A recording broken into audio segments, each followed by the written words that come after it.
Two Jack Bros. Two Jack Bros. What's up? Welcome to Two Jack Bros. Oh, are we going? We're in this. Sorry, man. We are here.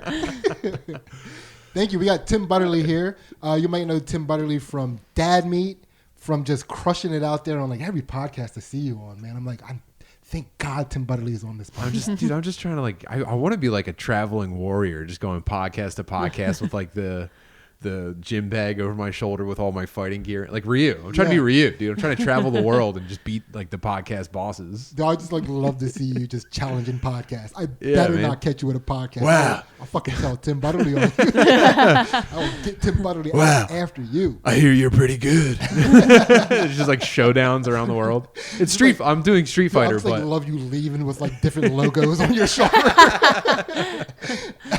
yeah, man. Up, man. Every once in a while, like there's a mutual respect, like till we meet again. Yeah, that's what's up, man. Yep. Seriously though, I mean, I love seeing you on stuff, man. It's like I mean, Oh, you too. Yeah, and it's like mostly why I love seeing you on stuff. It's like, man, I am so excited that they get to experience this. What do you mean? just like the people you're on the podcast with. It's like, man, they're gonna enjoy this. I'm a good time. I think you're a good time. I try to be a good time, man. Yeah, I think you're a pretty good time, man. Which is one of the reasons we wanted to have you on this podcast at all. Yeah, I never want to be a bad time. Yeah. Have you ever been a bad time? I'm sure I have. It's probably one of the most regrettable feelings in the world. I can't remember a specific bad time, but like if I have an interaction with someone and I'm like down in the dumps, that becomes the new thing I'm down in the dumps about. Yeah. I can't do that anymore. Did you ever have a bad time phase of your life? Yeah, man. Dude. That's kind of my thing. I was such a bad time for so long. Yeah. Never again though. It's all behind me. Yeah, Ansley, I think you're a pretty good time. Thank you. Yeah. Yeah, Ansley's never been a bad time. Nah. Yeah. I wish I saw you on like I wish I was just like flipping through podcasts like, whoa, Ansley's on this week. Yeah. That's what should be happening. Yeah. I'm not saying that again, like, obviously it's happening for you. That's what's up. But we got to start seeing Ansley just pop up randomly. Yeah, the world needs to see this person try to figure out what incels are. Yeah. Yeah. That's why I'm hit or miss. With like what? I'm a good time for the people that get it. Yeah. But like overall, I think I'm hit or miss. I think you have like a crazy number of people who think they're your enemy. Oh, and it's not true. Fucking wish. You've got a lot of asymmetrical relationships. Yeah, you know what? Because I try to keep it that way as much as possible. I try to love them. I try to love those who hate me as much as possible. He's a bigger man. Yeah. I'm saying people are like getting confused and beefing with you, and you're saying that no one could possibly love you as much as you love other people. Yeah, they're right. They chose the right That's path. true. It's a way easier path. Okay, all right. Way easier path. Yeah. It's so Tim, you know what we have you here for, man. We're going to try to like siphon whatever it is that makes you this ethereal Buddha of comedy. What? We're going to siphon that from you and just use it for our daily life. I would. It's free to share. I wish I knew where I was getting it from. Yeah, we're going to find out. Wow. Tonight we find out. Good where luck, you're man. getting it from. Yeah. So we're going to distill some of that and give it out to everybody for fair use. Wow. Yeah. I don't think I understand much about myself. I think I'm confused mostly when I look inside. Yeah. I've just come to grips with it. Okay. It was so. I mean, I don't know. Hopefully, I learned something. That's what's up. I mean, well, so, you know, a lot of what we do is aimed around like kind of enlightening ourselves and the people that are listening. Oh yeah. So like, your podcast glows. Thank you. Thank you. That's awesome. I mean, this is like, we have you glow. Like, it's like, look who said that. Yeah. Look who said that. I You know don't- what I mean? Yeah. Like, goodness It's gracious. got not the my piece of read. like mountains and a lake with you. Like that's what you bring with you to a room. Yeah. Wow, man. Well, I do try to take some of it back. You know, I'm all about mountains and lakes. Yeah. I do try to like store as much of it as I can. That's pretty cool. If I'm a lake battery, that's. Yeah. I would say that I'd be pretty happy with myself if that's how people see me. Yeah. Damn. So what do you think about the idea of a higher consciousness / enlightenment? Like when you say higher consciousness, I think of like a shared consciousness. I think that like if people tune in hard enough, it's like you see like everyone else that's paying attention is there. Does that make any sense? Yeah. Yeah. For a second, I thought you were going to stop. I think of Cher, and I was like, "This is interesting." Didn't see that coming. Yeah, I get, dude, hot old ladies drive me through life. I mean, you're not the only one. Dude, Cher, Jessica Lange, probably. She might be the oldest hot lady in the world. She gets me through.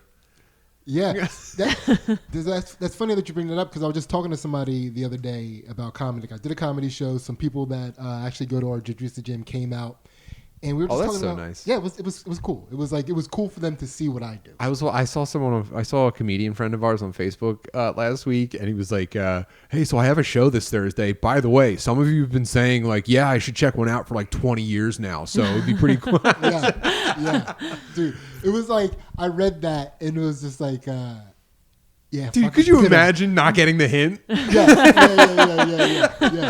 But it's also I was on that part, but also too was like I was on his side. Yeah. You know, because like that happens so often. Oh, sure. That happens so often. And it's like, and then people are like, dude, why don't you tell me you had a show? It's because the last time I told you, you didn't come. Yeah. You know what I mean? I'm just saying, dude, if like someone was hitting you with like, man, what time for 20 years? And you weren't taking the hint, you're the problem in That's that definitely situation. the case. That's definitely the case. So I was talking to somebody about the comedians that are like trying to cancel people and what's driving them. Like, how do they try to cancel people and then like stay in comedy? It's basically what their question was. What's driving them, or what are their methods are? What was Yeah, the I mean, question? well, basically that. It was like we were just talking about how what they're trying to do is preserve their little tiny piece of the pie, and make sure nobody else can have any. Yeah, I also think they're almost like completely unremarkable. Like I'm glad that like people got it out of their system to really just complain about like cancel comedians. You almost never hear about them anymore, but it's just like you could find those kinds of people anywhere where it's just like they don't know how to like. I think in order to like have a good time with something, you have to like give something to have that good time. You know what I mean? And when that type of person shows up, it's a part of their personality. When they show up somewhere and they don't feel comfortable like giving enough of themselves to get a good time out of it, they're just like, I should probably just destroy all this. If I just ruined everyone else's time, we'd be even. Yeah. So exactly what I said to them is they're not talented enough, but they want to get all the things that talented people get. Oh, yeah. So what they're trying to do is just tear people down. Yeah. Because that's the easiest thing for them to do. Like, and what I was saying is like they don't know how to share. If they knew that, they would just be sharing and giving, and then it just comes back to them.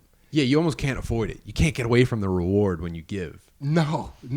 Yeah. It's like, which is hard to teach the kids. Yeah. Because kids don't play the long game. Oh, yeah. Kids are universally retarded. Yeah. The smartest child is retarded. Yeah.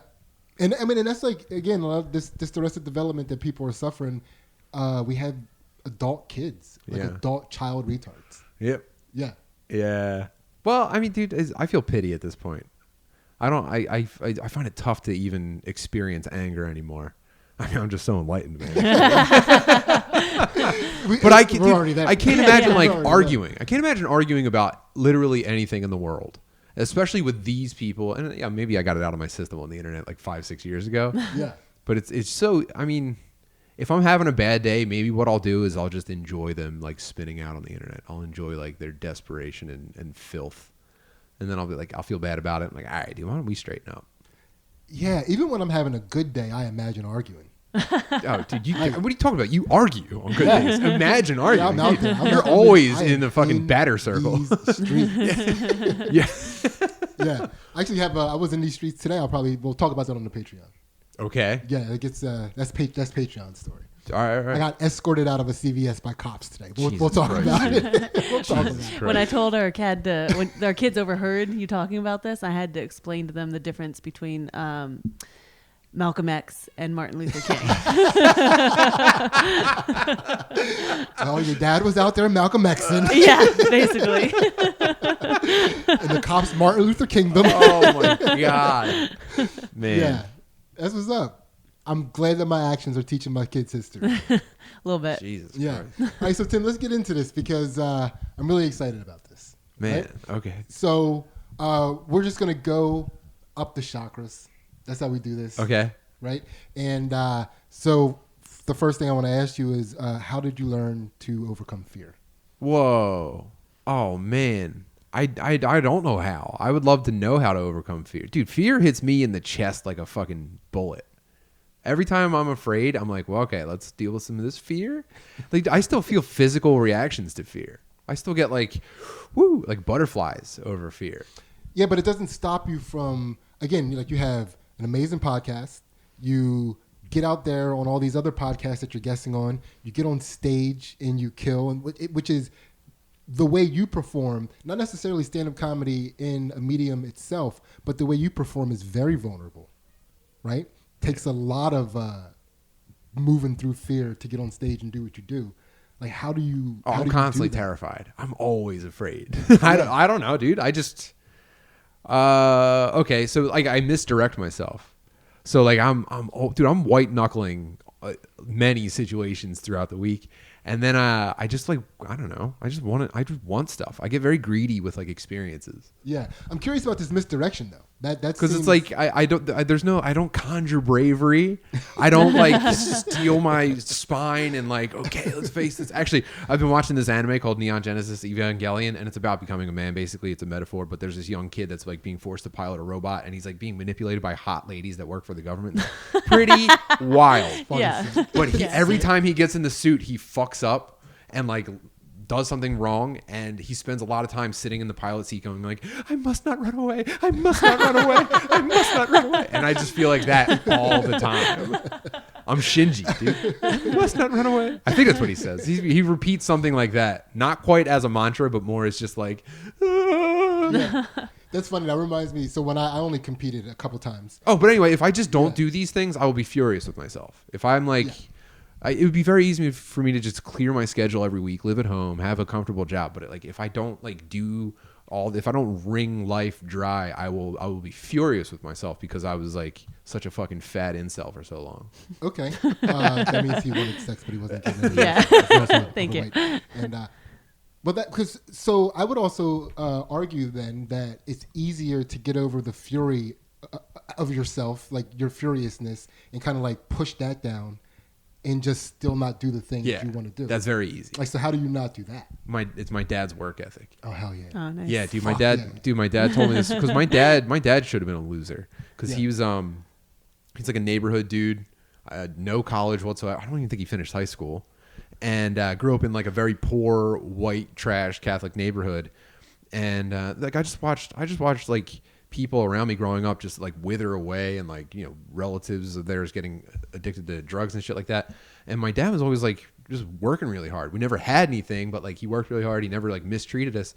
Anyway, long, boring story short, I never knew where it came from. And eventually he told me, he was like, yeah, dude, my dad was actually kind of a waste. Like he clocked in, clocked out. He would wait for the union, give him his layoff. He would sit around and drink. He's like, I'm just never going to be that guy. I just always had to be someone that was going to try. Yeah. And that never, like, I never fully appreciated it until I got a little bit older, but like, damn, dude, that drives me pretty much every day. Dude, dads are the fucking best. Yeah. Dads are the or you know, in your dad's case though, they're the worst. In your case, they're the best. In your dad's case, they suck. Yeah. Dude, they have the capacity to be the best. But yeah, he's the man. So like, yeah, I'm not brave. I'm terrified, but like, You're gonna try. I gotta though. work. Like, Yeah. Yeah. I gotta try. Yeah. Yeah, that's awesome, man. Yeah. That's kind of how like that was my dad's situation. My grandpop was a menace to society. Right. Oh, I'm familiar. Absolute creep. Oh yeah. Absolute thug. Possibly the realest dude that ever lived. Yeah. For sure. And that's all right. That's off to a good start. Yeah. That's the first Yeah. chakra. This is going well? That's the butthole chakra. Okay. It's open. Yes. It's Wow. open. That does feel connected to my butthole. Yeah. It's the first thing you clench when you're That's scared. where dads Yeah. are connected Yeah. to. Wow. Yeah. Holy smokes. Yeah, so that's I like that though. That's definitely something people should consider. Like, misdirect yourself. Like, you don't have to necessarily like trudge or like you said, conjure up bravery.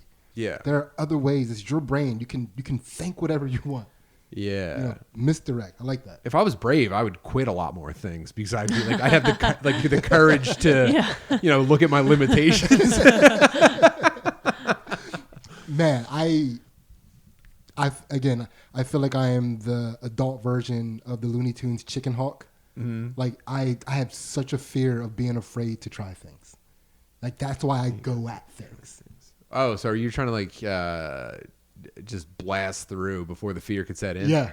Wow. Yeah, I'm like when I did the tournament, when I competed in jiu-jitsu, the only times that I did, the whole entire time I was just like, you signed up for this. You signed up for this. You signed up for this. And that's all I'm just trying to remind myself. Yeah. Just like, do this. Like, Right. Get out there and do this. You're very good about not letting any of the negative, like you don't negative talk yourself at all. Like you don't even let that seep. Yeah, well, I mean, if you repeat one thing to yourself over and over again, I must not run away. I must not run away. it starts to get hilarious. And once it starts to get funny, I'm having a good time. Yeah. You know, so it's I can live with it. Yeah. I can live with it. It's but no, I relate to. I think people always assume that people that seem fearless from the outside, they're not experiencing fear. It's all bravery, but a lot of the times it's like doing it because you are like while you are scared. Like that's what the bravery is. Oh yeah, of course. Yeah, there's no bravery without fear or whatever it is. But like, Yeah. yeah, no, dude, I'm a fucking moron who's just like, I just putting my fucking boots on every day and getting to work. That's all I'm doing. Yeah, yeah. Metaphorically, I have a white collar job. So our next chakra, we're just going up, right up the body. We're going to open this up by, this is the one that deals with guilt and stuff. So what we do, and this is like the only segment we ever make it to when we're doing the podcast by ourselves because we get so sidetracked by everything. Yeah. So this is called My Bad. This is where you give an apology to any person, place, or thing that might set your energy back to neutral. Maybe something you've been holding on to for the week, for life, whatever. Oh man, I don't know, man. I might be ruining my children. So I do feel a little bit of a constant guilt that I'm like ruining my children. Yeah. I might be too real with them. So that's one thing. Maybe so I'm gonna pre-apologize for when they're older. Like, sorry, my bad. Okay, I thought I was doing a good job, but like, yeah, I don't like hide things from them. I don't like keep like you're supposed to like let children have a childhood. Yeah. I got really worried because we lived in a fucking the hood. Yeah. So I was like, dude, if you guys are innocent, you're gonna get your head ripped off. You're gonna get cut in half somewhere. Yeah. And so like, yeah, dude, I made my kids grow up too fast. That sucks. I feel pretty bad about it all the time. Yeah. But they seem pretty relaxed. They're weird. Yeah, Good. they are completely odd. Yeah. I mean, because they could be completely anxiety ridden growing up in the neighborhood they grew up in. Yeah, for sure. Yeah, they should be. They should be experiencing like serious PTSD. How often do you find yourself apologizing to people? Pretty regular basis. Yeah. I let loose a lot. I try not to apologize if it's not necessary. Like I probably would over apologize to people. Yeah. Because I'm such like a emotional coward, maybe. I don't know. But if I resolve a situation and they apologize and it's like, oh, now it's my turn to apologize. If I do, I examine that pretty thoroughly and I try to say like, okay, good, I accept your apology at the end. Yeah. Instead of being like, nah, dude, I'm also sorry, my bad. Well, most of the situations that I'm involved in, it's like probably best if I apologize first. Yeah. Yeah. You know, Well, yeah. When you're the escalator, you kind of have to apologize. I'm an escalator. Yeah, for sure. Like, I've heard you. I don't always strike first, but when if you strike, it's like I didn't come to strike. So if you strike, we're Yeah. fucking striking. Yeah. You know, so you have a pretty diverse range of like conflicts. Like you might be gifted in conflict. I think it's what I do best. It's what I get the most experience at. But I just want to put my 10,000 hours. Yeah. So like when people when you say that like you're apologizing to people or like you should, but like I don't know, maybe half the time. I think you have a good number of conflicts where it's like, oh man, come on, leave him alone. He's got real conflicts to worry about.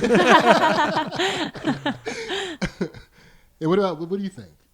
About what? Well, about me in this situation, but what about you? Do you feel like you find yourself apologizing? Oh, I apologize a lot. Like Yeah. when the situation you're talking about, like if somebody apologizes to me, I'm automatic. I'm like, I'm sorry, you're sorry. Yeah, Like, exactly. You know, like, I'm sorry too, man. This is a Yeah. regrettable situation. Yeah. Yeah. Hey, yeah, sorry I didn't get back to you. Sorry, but yeah. Yeah. Oh, that's why I should apologize to my fucking sister, dude. I never respond to my sister's texts. My outgoing voicemail message used to be it was like it gave options. Like I had Ansley do it like an operator. Okay. And it was like you reach the voicemail of Sydney, press 1 if Sydney owes you, like press 1 if you owe Sydney money. Press 2 if Sydney owes you money. press 3 if you're my sister and you're trying to get money. And it was like, Wait, did this actually work? Did it work like that? Yeah. No way. People would like it would beep. Like people would like you could tell that the phone beeped, and now they can leave a voicemail. But instead of talking, like they're pressing numbers. You could hear like them pressing numbers. People hated me for that. They hated me for that. Yeah. Man, you're a little stinker. I am. Well, it was at a point where my sister was like only calling to borrow money every time and like the final straw was she wanted me to help pitch in to get one of her kids a $600 leather coat. And you said no? Fuck yeah, I said no. Okay. I said no. No, but Weird, man. I probably would have you went again. half. Again, I grew up in a family that like constantly buying things that we couldn't afford to the point that we didn't have electricity because of it. Dude, a $600 leather jacket has to be just horrendous looking. That's not enough to be a really nice leather jacket, and it's more expensive than like, you know, a dad's leather jacket. So it's probably like trying to look really fancy and just you know, look like the fucking Crow or something. It was some type of leather jacket that was fashionable in the hood at the time. Oh, man. Wait, did it have like was it covered in Newport branding or NASCAR? Yeah, had a Looney Tune characters on it. Yeah, how many Looney Tunes smoking weed did they put on this thing? Yeah, but no, I think it's kind of healthy to apologize too, especially when you mean it. You know, I don't ever want to catch myself holding on to something where I was in the wrong, but I keep trying to justify myself that I was right, even though like, I don't want to get stuck doing that for eternity. I want to get that shit out of my head as soon as possible. Yeah, it's good for you. Yeah. I mean, kind of selfish, but all right. I think that's good. I can't imagine Ansley wronging someone. You're the most like I don't know, put together person. One of the most put together people I think in my life. Real? Oh, a lot of times I apologize to the kids. I lose it on them. Dude, you they're know, not even real people. Yeah. I never thank the kids for doing something that they're supposed to do. I say it's good that you did that. Yeah. And I never apologize for letting them down. It's like, dude, I'm only human. What do you want from me? So I think one time I wanted to argue with Sydney, and we got in a big fight over it because he shut down. I was like ready to yell across a river with him at a guy, and we had a miscommunication, and he shut down my chance to wrong somebody, and I got a little salty about it. Okay. Oh no. So have if you've never heard her raise her voice at someone, we call her Mama Seinfeld. Because she has this like because she is a put together woman. She doesn't have the 10,000 hours in conflict that I have. You know, Warriors in the River Toe. He's never heard it. He fucking nailed it. He nailed it. Do you think I want that helping me argue across the river? Come on, man. Hey, buddy, watch where you kayak.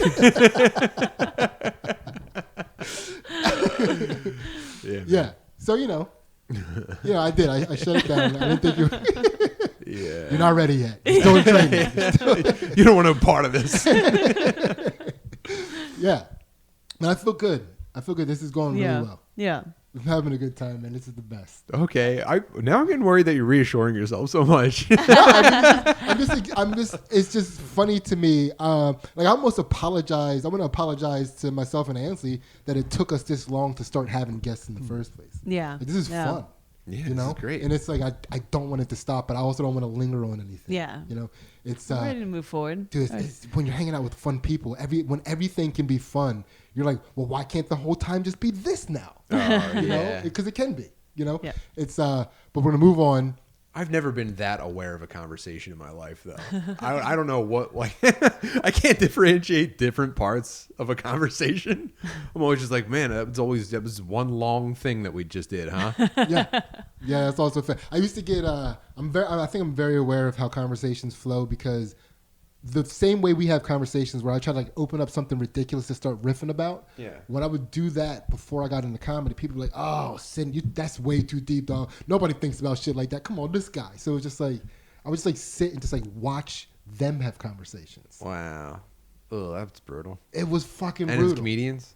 No, before comedy. Oh, before comedy. comedy. This is Oh, not. okay, this okay, is this okay. is these are probably the people that drove me into comedy. Sure. It's like I gotta be around funny people. I gotta you guys find are funny. nowhere near retarded enough for me to spend my time with. So, when the word disappointment, what is that? How does that make you? What does that make you think of? Disappointment. Wow. Like complete word association, or should I have like a concept to back this up right now? Because I'm curious to see both. I would like to see. dude, you both want of to? those Okay, things. here's the sensation that apparently is most deeply tied to disappointment. When I was a kid, I really wanted Power Wheels. You know, the fucking like little kid Jeeps that would drive around.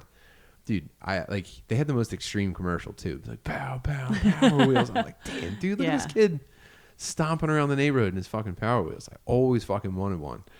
And I probably asked for one way older than the point where I should have still even cared about. But it was just because it was never going to be an option. He asked MJ to get him a power. Yeah.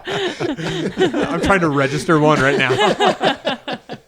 But like, dude, it got to the point where I wanted a Power Wheel so bad, and I never got one, that I was having like recurring vivid dreams about coming down into my living room on Christmas morning to a Power Wheels. And it got to the point where like I would recognize it was a dream, and I'd be like, oh no, not the Power Wheels dream again. And I'm like, fuck, man. No, don't do this to me. Don't Getting do this my to me. fucking heart ripped out night after night by a dream. Do not run away. Do not run away. I must not run away. I must not run away. Oh man, that's awesome. Yeah, That's isn't that sick? so were there people in your neighborhood that were like stunting with Power Wheels? Absolutely not. I don't know. Of course not. What did you imagine? Yeah, everyone in my neighborhood was riding stolen girls' bikes. What did you imagine a Power Wheel person was like? Oh man, I never saw one. All I saw was the extreme ass kids on TV, Yeah. and I was like, I could be like that, dude. I could go over a little tiny hill. Dude, this is almost a sad Power Wheel story I'm about to tell you. Okay. Right? Because so like everybody, I wanted a Power Wheel too. I never had a Power Wheel. Right? When I was living with my grandma, my aunt was living there with her son, and because she didn't have to pay rent or anything, she had Power Wheel money. So she bought her son a Power Wheel who was our age, and none of us were allowed to touch his power. They monitored that Power Wheel like nobody's business. So in my mind, Power Wheel kids are like these spoiled little bitch kids. I'm glad I never got one. Now that you Yeah. say that, I'm so happy I never got that Power Wheels. I can't imagine who I'd be today if I'd been given a Power Wheels. I had a Power Wheel. This is who you be today. Wow. Okay. Someone who has never yelled until she met her husband. Yeah, no, Man. he was a bitch. He was such a bitch. Yeah. Yeah, I couldn't stand a kid that had something and like my mom said no one can use it. Oh yeah. You know what I mean? Yeah. Fuck those kids. Dude, and he thought he was king of the fucking road. in that. He was. Rightfully so. Yeah. That was the end. Wasn't it the end phrase of this Pow Power Wheels, king of the road? Oh, that sounds right. I don't know. They kind of like That trailed sounds off. right. Maybe that's just my Mandela effect because I saw a bitch enjoy a Power Wheel. I grew up, dude, like nothing makes you feel like a second class citizen like watching somebody enjoy Dude, a Power watching Wheel. someone enjoy any toy that you, number one, are never going to own, and two is like you're like, I'm still gonna ask him if I can see it. Can I see it? Yeah. Can I see it?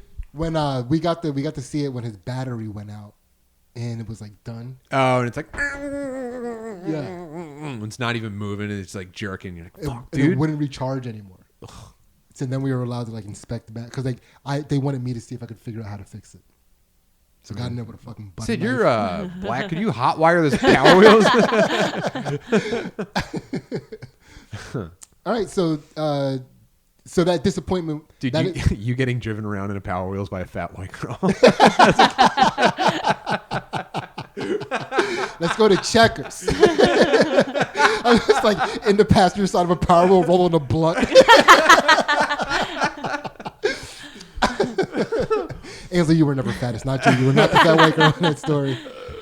The whole time I thought, what were the ones called that you like rode on that like had one wheel in the front, two in the back, handles, but you had little pedals? Oh, that. I don't think that was Power Wheel. That was like That was a Power Wheel. That's what I But thought it you guys was. were talking No, about it this whole was. time. It was a motorized. Maybe it was a Power Wheel Wait, vehicle. was The yours three- motorized or were you pedaling? No, it? pedals. Yes. You're talking about big wheel, I think. A right? big wheel, yes. A big Dang, wheel. I fought, actually I got around on a big wheel. Dude, I was a big wheel drifting king of it. Yeah, man. Okay. Now there's adults doing that. Adults are making Really? like grown up big wheels and drifting down like crazy hills. Yeah, what big wheels did you have? I had a fleet. I can't remember. I think it might have been red wheels, white chassis. Okay. It was like the BMX big wheel. There was a BMX guy. I had the Knight Rider big wheel. I had the Thundercat Whoa. big wheel. I had a Dukes of Hazzard big wheel. I had like the regular big wheel that you just. Did you ever think described. about taking them all down to the dealership to get a Power Wheels? Your credit was probably terrible at the time. Dude, like most of my big wheels kept getting repossessed. All right, so that's your sense of disappointment then was like so what exactly? Where does the disappointment fall? Like is it in not having a Power Wheel, disappointed in yourself for wanting a Power Wheel?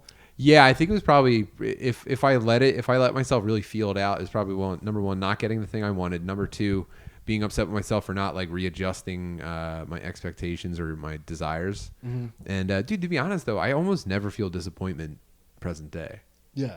I feel like I'm prepared for anything to go wrong. And I almost welcome the chance to like readjust or like improvise or figure something out. That's what's up. I like I had this master plan to tell my kids no to almost everything. Dude, and like Finn, like to this day, like Finn is like one of the most easygoing people to say no to. Like when I see so my concern was it wasn't necessarily them hearing no from me.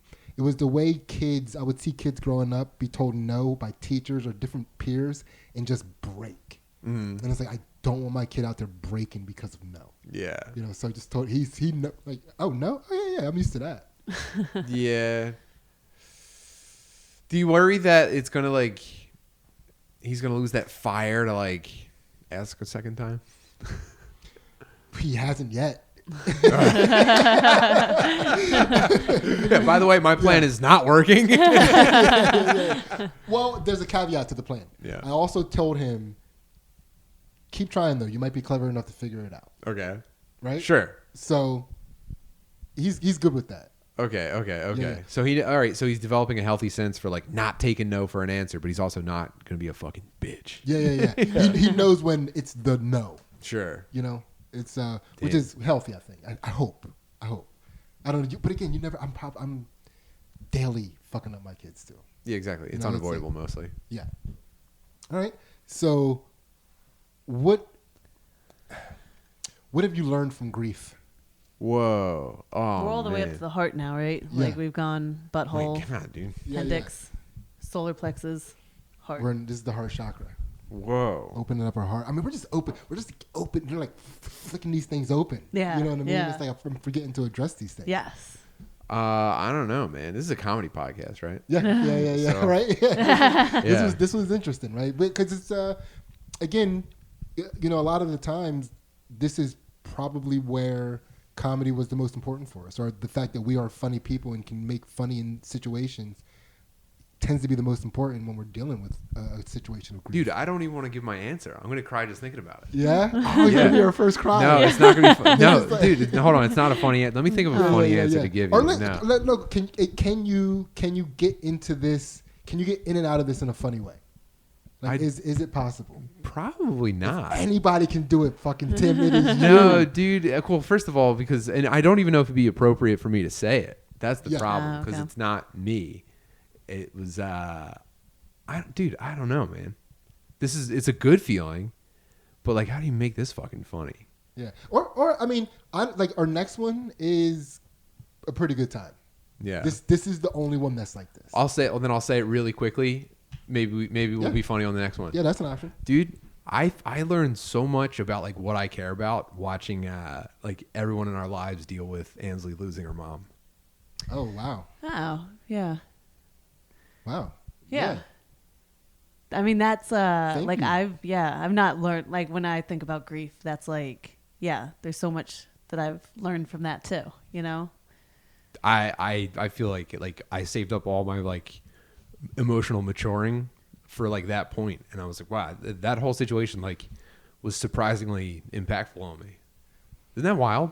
Yeah, it is wild. I also never learned how to deal with anything in a healthy way at all in my childhood. So if I see something like that as an adult, I'm like, oh, dude, thank God I'm having a fucking healthy experience with like people I love. Yeah. Okay, I don't want to cry, but I will say it was very important that you guys were in our lives through that process.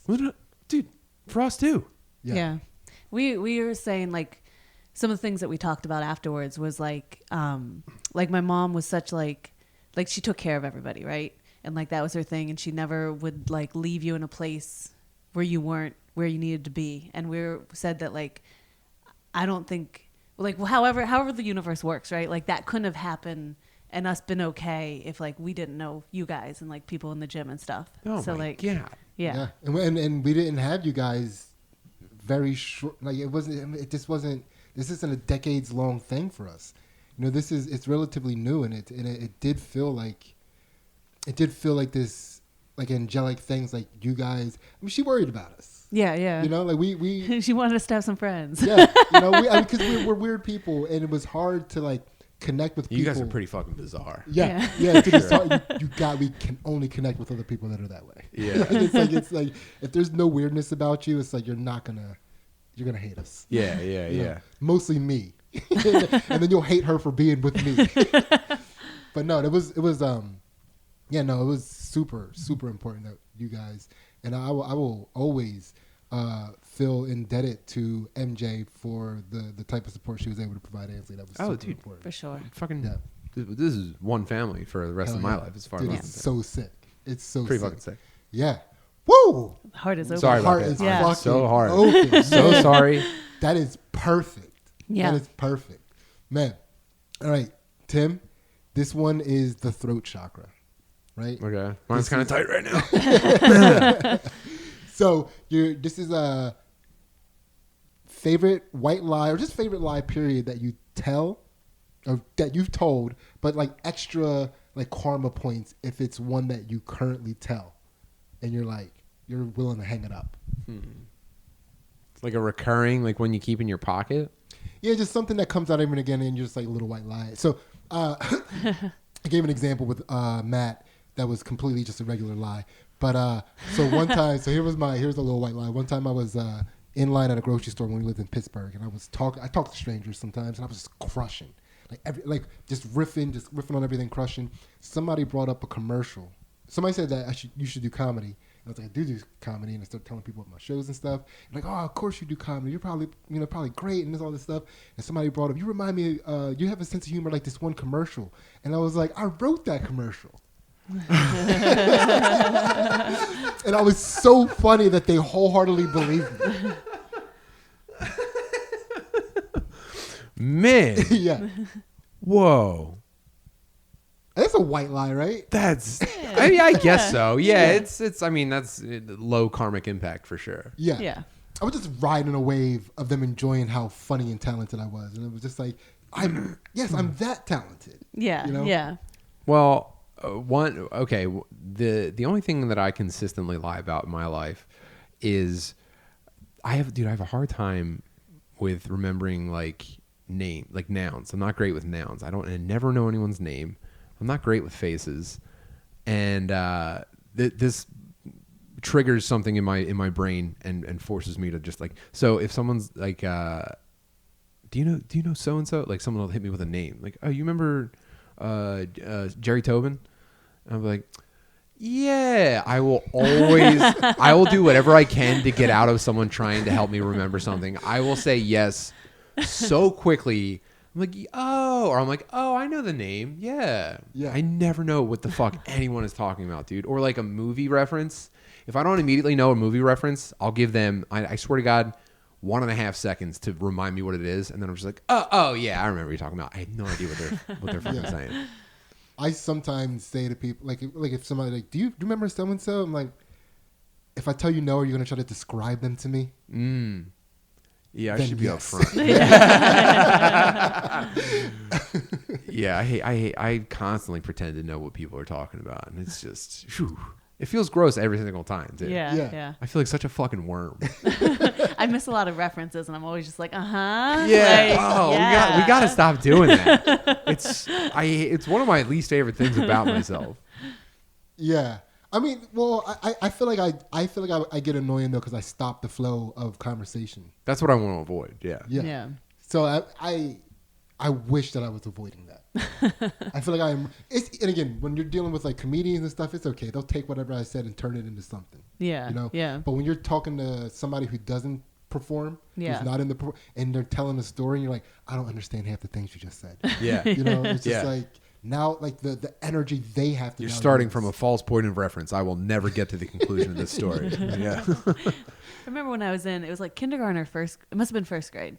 And I had a little friend, and she told me that like her dad died in a war, and that she had like a bullet in her and like stitches. And like I was like came home like, and I forget like there was other things to it. And I like told my mom, I'm like, oh my God, like all this stuff. And my mom's like I think my brother, like she's lying, you know? And I'm like, but I remember just being like, what are you talking about? Like, why? What is wrong with the world? Like, why is this girl telling me these things that aren't true? Like, I don't. At a god. What? Wait. She had a bullet in her? She was shot? No, none of this happened. No. I'm saying that was part of her lie? Yeah, because she had like some scar, like a line on her that she was like, this was her scar. Like she was showing me the That's scar. how dangerous the war my dad was in was. I got shot. Whoa, man. I think it was like her sibling like picked up a gun and shot her in the house or something. Like there was stories for every like a Whoa. whole like yeah. That's good Yeah. for a child from Yeah. like, first or kindergarten. Yeah. That's insanely good. Yeah. My talented liar. godbrother Louis, who I grew up with, who now is a fucking putz. But, he's my brother though, and but he's a fucking putz. But he used to tell this lie that his grandpa was in the war and he was in a tent and he watched a Russian punch a Chinese man in the chest and kill him. Whoa. One punch. That's pretty cool. Yeah, it's pretty cool, and it was like very believable at that time. That was like Yeah. Rocky 2. Or which one is the Russian? Rocky? Yeah, Rocky 4. Okay. I just remember there was a time when you just, as a kid, you just believed that Russians were like these fucking beasts of humans. They are, actually. Yeah. I still 1,000,000% believe that. Yeah, even more now. I mean, I understand. They it have to the be most true now. dense craniums worldwide. Look it up. That's a true fact. Yeah, yeah. So that's a pretty common lie though. That lie, the like acting like you know the conversation. Mm-hmm. Yeah, I hate it. It's so icky. What an icky feeling. Yeah. I'm not gonna do it anymore. Do you have fun with it though? Like as it's going Nope. on, like no. No, I hate it. I'm miserable with it. And I'm always afraid that someone's making something up so that I'll go, yeah. And they'll go, I made that up, dude. You don't remember that. You fucking poser. You poser liar. So it's like you're in the conversation and on the lam at the same time. It's like there's Yeah. a lot going on. It's disgusting. It feels like I'm fucking cheating on my wife every time someone like asks me if I rememred some old movie I don't care about. Dude, you're like looking over your shoulder in a conversation. Yeah, That's they're- crazy. yeah. Yeah. Yeah, do you remember why? Who said I don't remember that movie? Yeah. Man, but does that anxiety ever manifest in your comedy? Like, does that ever become good somehow? Probably not. I'm going to say. Yeah. Yeah, no. Man. Why are you're big into turning weaknesses into strengths, right?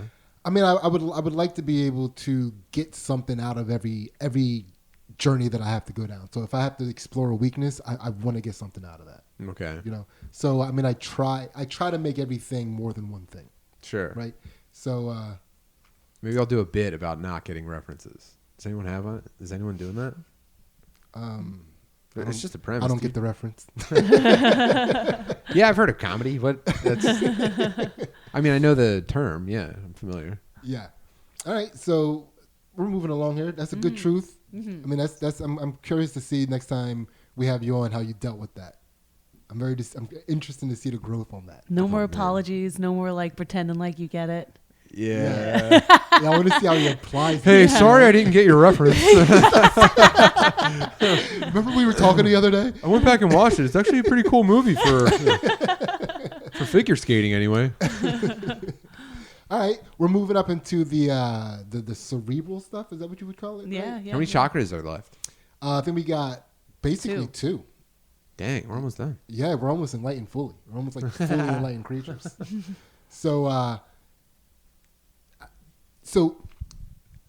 trying to figure out how to ask this, but so something that you thought was like something that you're starting to realize is the same when before you thought they were two different things, you know, or maybe let's just take that second part out of it, but something that you feel like is the same that is a common recurrence in your life, like two things that might seem different but actually are the same side of the coin, as Ansley would say. Yeah, the same side of the coin.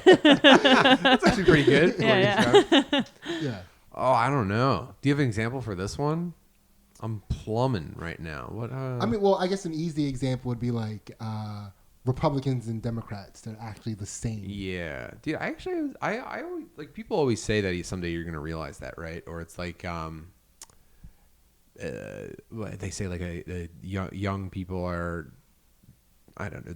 You can start out idealistic and be, you know, leftist, and then as you get older and mature, you swing to the right, and it's like, I hated someone like predicting anything about me like that. I hate like a predictive, you know, cliche like that, and I also found it's not true, like, because yeah, you do realize that not only are they both, I don't know, it's not as simple as they're both the same, right? Mm-hmm. That thing, but it's like that realization is like near and dear to me because I just we being in like comedy, and now it's like even everyone you know, just people are like drowning in that dynamic, drowning in like the false dichotomy that is national politics, and I don't know, I just can't, I don't know, I'm sure most people would use that as their example for what you're talking about. However, that example and getting past it for me has led to just an unimaginable increase in my capacity for joy. Not burning energy in like, okay, because it's not, you're not just arguing about politics when you do that shit. What you're trying to do is convince yourself that you're really smart by having the perfect comeback that you read in like an article, right? You've stored away the perfect rebuttal for the fucking idiot that you're talking to, and they're doing the same thing, and you're both trying to own each other. You're trying to pwn each other constantly. Yeah. And dude, growing up on the internet, I was heavy into pwn culture. I saw like yeah, dude, pwning people was like being a very good like jouster. Like, yeah, dude, let me saddle up, hit this dude with the perfect reply, click send, and then just sit back and, you know, throb. And that's like that, man, what a huge amount of regret I have for ever thinking that way. But I think that's something that people need to you experience and then grow out of.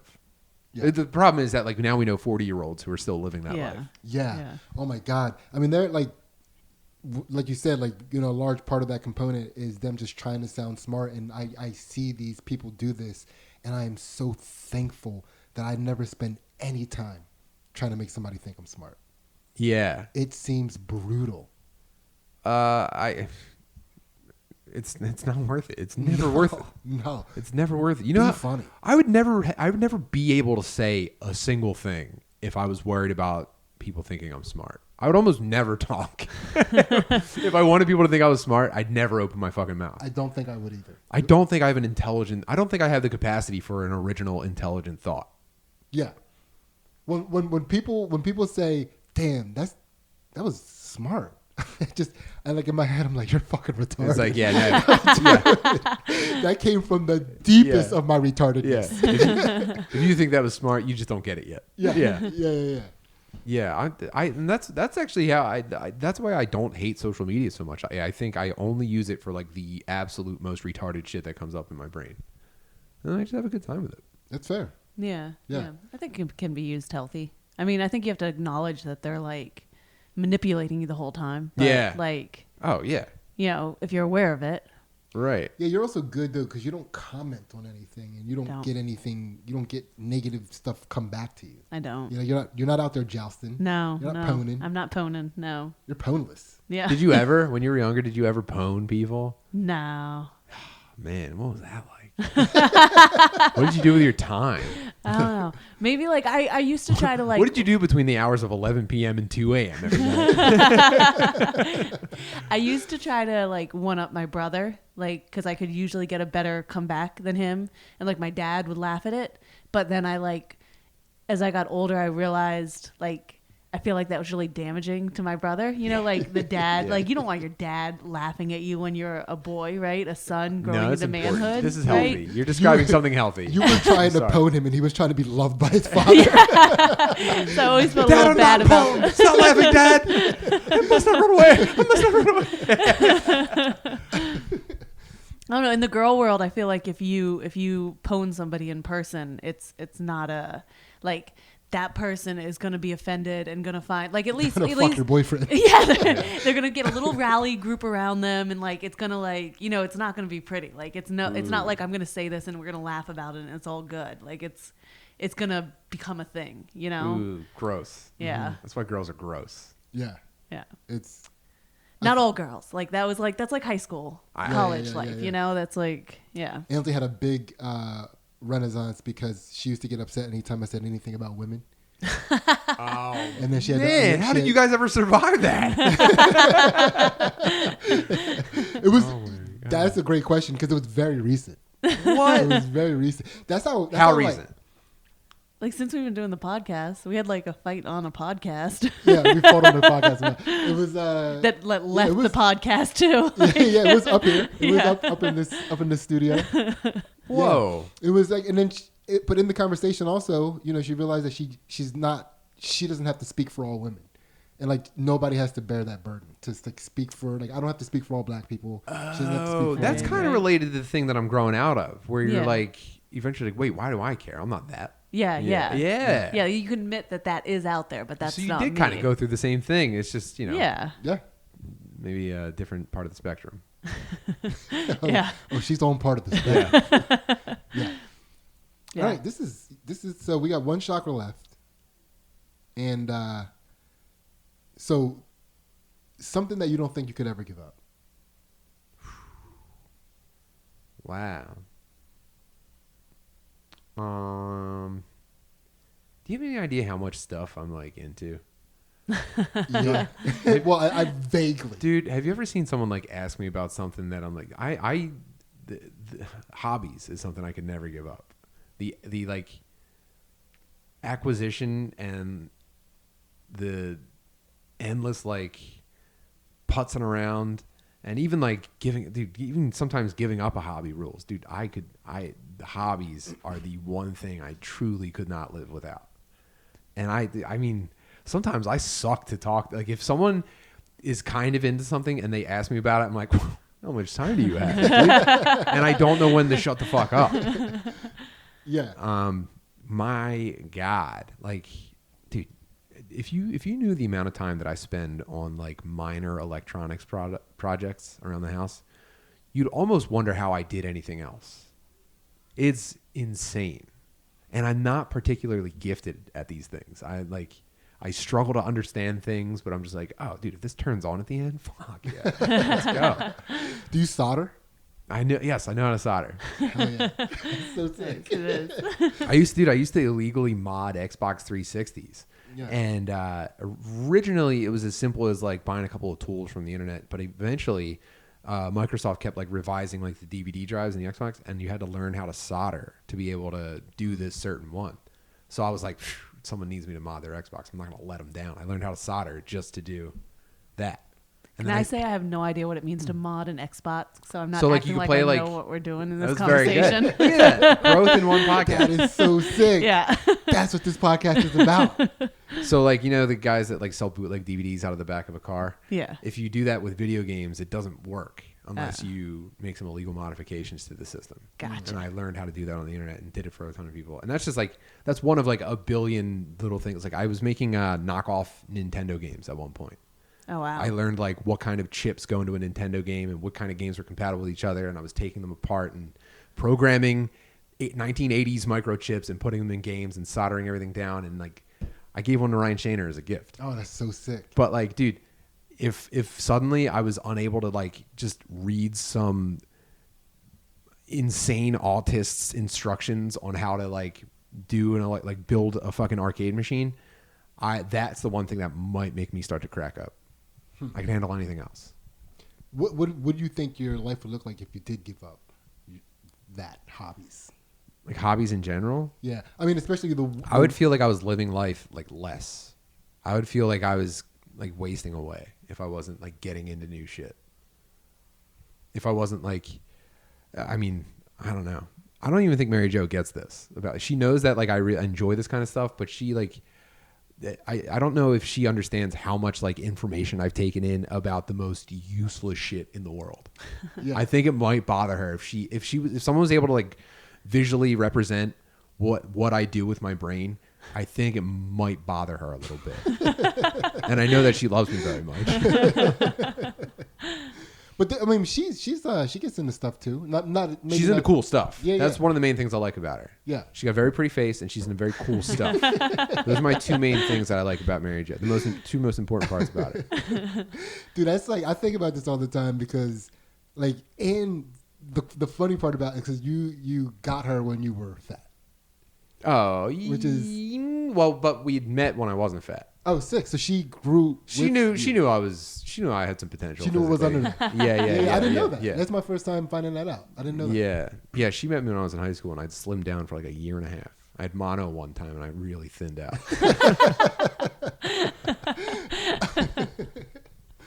That's why, like, when I get fat, and Yeah. I've gotten fat with Mary Jo maybe 3 times, at least 2, and she's just like, yeah, it comes and goes. What are you gonna do? Yeah. Yeah. I had one. I had one good one. Yeah. It's a pretty good one. Yeah, Yeah. I know about yours. Pretty good. Dude, you hit crazy numbers. Yeah. Yeah. When you're fat. That's why like that's one of the things that and it's sad that you have to go through an experience to kind of get perspective to then look at people differently. But after being fat, like I used to look at fat people like, you're killing yourself. Why are you doing this? And after being fat, I'm just like, you motherfucker. You motherfucker. You know, Dude, I saw a really fat child today. I saw like an upsettingly fat, and it was so I was driving through the hood to get to Shat Studios, and I saw like a dirtball family like walking for transportation. Like they were clearly in the middle of like a trek. Yeah. And all their clothes were like the same, like dirty gray, and the parents were fat, and they had it had to be a 4 or 5 year old that was so fat. I'm not kidding. This is not an exaggeration. This child was spherical. Oh, Dude. They had to waddle like. Waddle and like had that crazy like preschooler agility where she was like getting around. Yeah. It was nuts. It was like looking at like when they did like CGI Yoda in the Star Wars game. Whoa, dude, I didn't expect it to move like that. That's nuts. I can't stand that shit. that's upsetting. I can't stand that shit. Yeah, I can't stand fat children. That was, for the listeners, you know that I had one of my apologies was to fat white moms. Why? Well, it was very specifically the fat white moms that have biracial kids that are also fat. Yeah. And I was like, I was doing that thing where it was like, because they were black, I was giving myself like allowance to have an opinion more so. You know, Dude, you were speaking to their experience. I was. Because you thought you had experienced seniority, and you don't. I don't. Yeah. I don't. Nobody Exactly, does. yeah. Nobody does. But I was definitely. White ladies and black dudes are always kind of neck and neck. You know what I mean? There's not any one clear experience edge. So it's like, who can speak to who? Yeah, I mean, I don't know. I definitely wouldn't want to be a white woman. No, me either. What kind of woman would you, if you had to pick a flavor of woman, which one would it be? I'd be so sassy. Well, I think. You just say regular black lady? Yeah. I think I would, and this might be one of the things that Ainsley and I have deeply in common. It would be like a sassy Asian lady. Yeah. That you don't expect to have that type of sass. You know? Yeah. It would. I think it'd be fun. Is this what we have in common? Like, you think I'm Yeah, gonna want to be a because- sassy well, Asian no, woman? actually, no, that was, I apologize. That was the cultural that you wanted to appropriate the most. Oh yeah, that's true. I apologize. Okay. What kind of lady would you want to be? No, if you could be a dude, If I could be a dude. any ethnicity. I think I'd be a black dude that's just like walking around talking to himself really loud all the time. Like, you know, like hand gestures Just and wishing everything. someone would. Yeah. Like, you're not sure what Bothering he's saying. people on the bus. Yeah. Yeah. Is he homeless or trying to be a freestyle rapper? Are those bars? Yeah, he sounds like he's continuing an argument he had with like an employer earlier in the day, but clearly doesn't have a job. Yeah. That guy always seems like he does not have a care in the fucking Right? world. Yeah. He's always What a- going somewhere though. But Yeah, Always it's like, fidgeting with something small on the bus, like drastically changing seating position.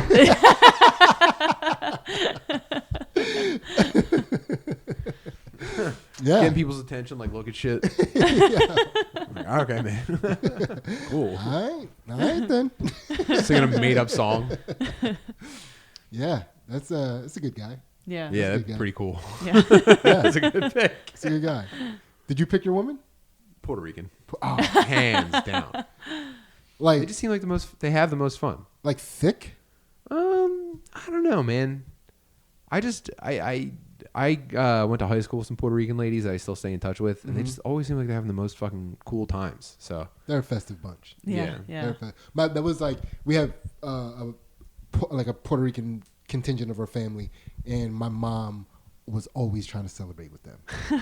Like yeah. every celebration that they had Yeah. going on, and Yeah. my mom would come because I didn't like beans when I was a kid.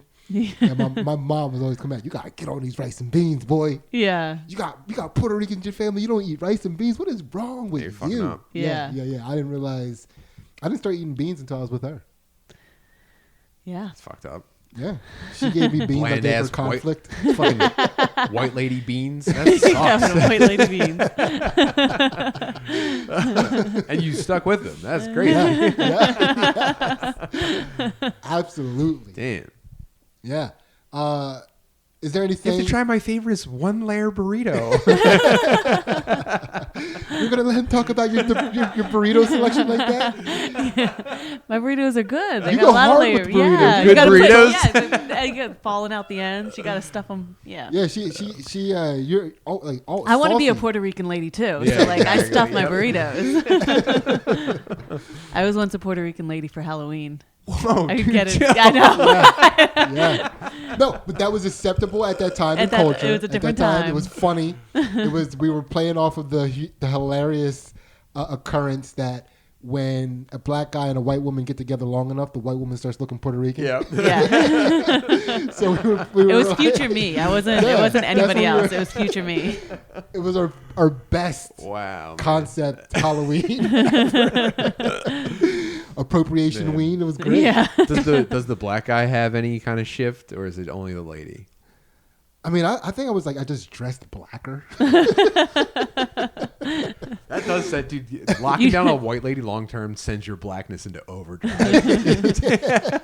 You just showed up for a conflict late in the night. White ladies are like black dude catnip. It's starting to be Asian ladies, I've noticed. Yeah. I'm seeing a lot of young black kids with Asian ladies. Good man. They've been fucking putting some miles on these white ladies. Take the heat off them for a little bit.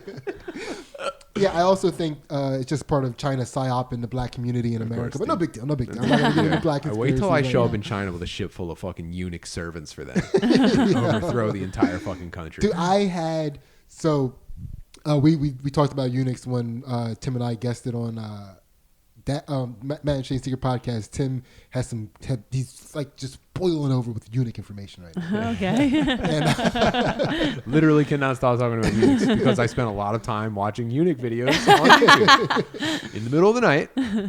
so I was thinking about how that's going to be the next logical step for America, because like you know how like they're forcing vaccines now, and like they're trying to force all these things. So the solution to the problems in the world was like we're gonna end masculinity. Yeah. Like masculinity's toxic, and pretty soon, it's gonna be like after a dude has like 2 kids, he's gonna get a forced unicism. Yeah. Yeah. You think so? I think it's coming. I think it's gonna be proposed really soon. I don't think that you'd wait till after they have kids. I mean, you can do that process without guys. You gotta keep. Well, but there's the thing. So I remember one time. This is why I hold on to this. I remember one time in college when you were like a super liberal, and somebody asked if you could give up. Like, could you be a lesbian? Mm-hmm. And your answer was something along the lines of, "No, I would miss the dick." Smart. You don't want to own that now? You don't want to own that now? Sure, You sure. You regret that? Like, I heard that. I was like, oh, really? I'll make sure you'll never miss dick in your life. Yeah, so I'm like, all right, well, I mean, they still want dick. Okay. Like, bitches Yeah. still want dick, Yeah. right? Mm-hmm. They just, Only to a certain point in life, like only to a certain age. I mean, you just, like, like how teachers fuck young boys? Like, that'll happen more. Like, dudes will be getting fucked before they can make kids. Yeah. This is quite a society that, like, it's not good. It was brief. I didn't really, get all the fucking... What I Yeah. was thinking was I'm also having trouble tracking exactly how your plan plays out. Not my plan. Their plan. I'm sorry. Not my plan. I'm sorry. Yeah, we're not living in a world where that's my plan. I've been saying for years right now, like most of the strife that you see, number one, it's all foreign government psyops through social media. But what they've really created is an incel shadow civil war. So it's like everyone's getting mad at their phone, right? And there's right now they're mostly splitting up into 2 camps. And it's actually getting more fractured, but a couple of years ago, I'd worked this out. They're splitting up into 2 camps. And on one side, you've got like your alt-right dudes who are not getting pussy. And the other side, you have people who are so liberal that they are like Unfuckable. or like transing. And dude, trans cells are they have huge problems. Trans cells are as big of a problem as alt-right incels. But it shows up in different ways. So like the alt-right incels are like, dude, if I had a fucking cool gun, I wouldn't use it. I just need one. And trans cells are just like, I think maybe if society erupted from the inside, we'd be cool.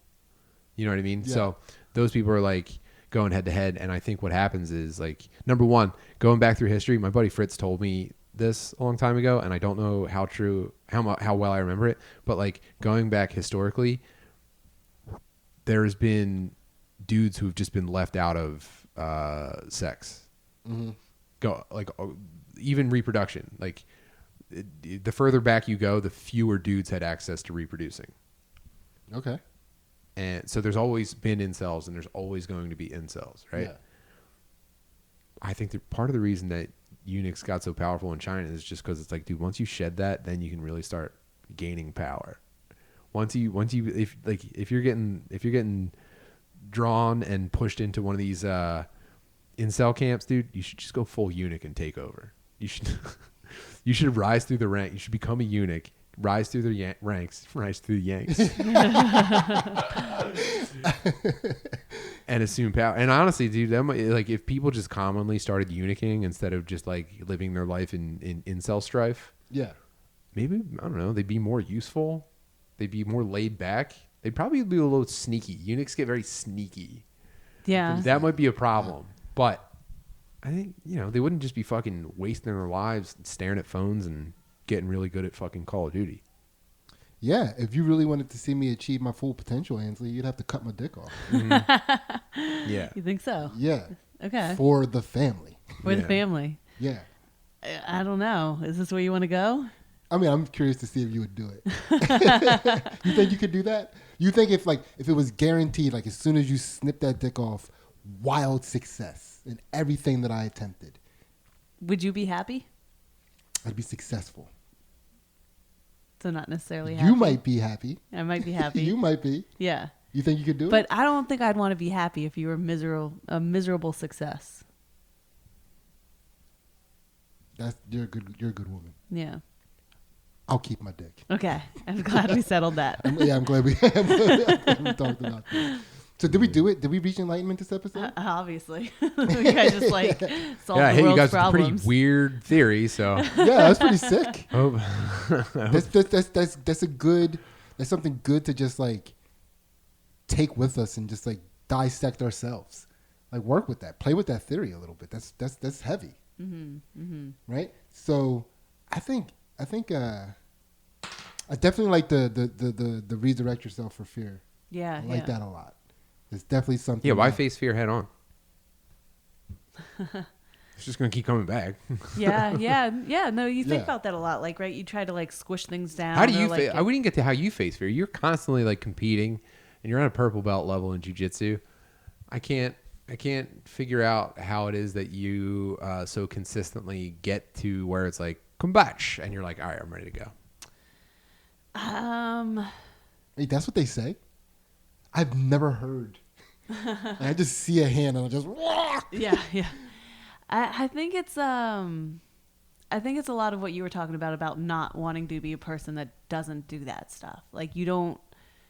Like I feel a need to keep trying and pushing further because it's like if I stop now, then this is my limit. Yeah. And I don't want this to be my limit. I'm not leaving anything on the table. Right. Yeah. Yeah. And I feel like I grew up a lot with around people that were like, look at what that person's doing. It's so cool. I can't imagine doing that. And it's like, I don't want to live a life where you're like, oh, there's people over there that are achieving things. On the other side of the river. Yeah. I'm gonna scream at them. And I'm just going to live a life over here where I wish that I could be one of them. Dude, You know? I'm like infinite universes, right? One universe over, I do nothing. I fucking get home, I play video games until it's time to go to bed. I go to work the next day. That's like me one universe off from where I am now, and it's like the last thing I want to do. I'm greedy for the experience.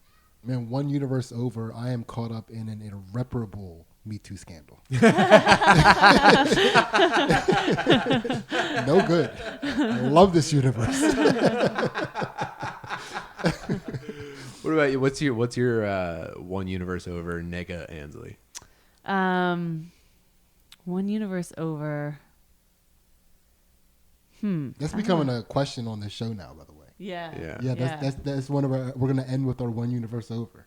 I think one universe over, and I'm like, like a powerful you guys are like, I'm like a powerful businesswoman that's like miserable in her life, but just like, like has no connections to people, like didn't let was like, no, I've got to go for the success, or I've got to make these choices, and like made horrible like compromises in life to get to the top, and like is now like suffering through that like unhappiness. Dude, I just got chills like instantly. You saying that, I can instantly connect that to like a million things I've observed of you like moving in the opposite direction of that. Like I can appreciate effort that you've put into not having that be you in this universe. Yeah. Wow. I take a lot of credit for it because I wouldn't let her do coke in college, and I think that was the path. That might have That been. was the path. There's a lot of times. Yeah, man, this was awesome. Yeah. This was awesome. Great. I enjoyed this. Yeah. So, do you have time to pop into Patreon for a little bit? Okay. Absolutely. So yeah, Tim's gonna hop into Patreon, and for those of you who listened to the Matt McCusker episode, we're going to have a makeup Patreon for that. So when it is, we'll let you know. But he's gonna be on it. So, but yeah, check out the Patreon. We're gonna hop over there, and we're gonna get to know the dark Tim Butterly a little Oh bit. no. Yeah. Yeah. That's my least favorite thing. All right. Thank you so much for listening. We are out. See ya.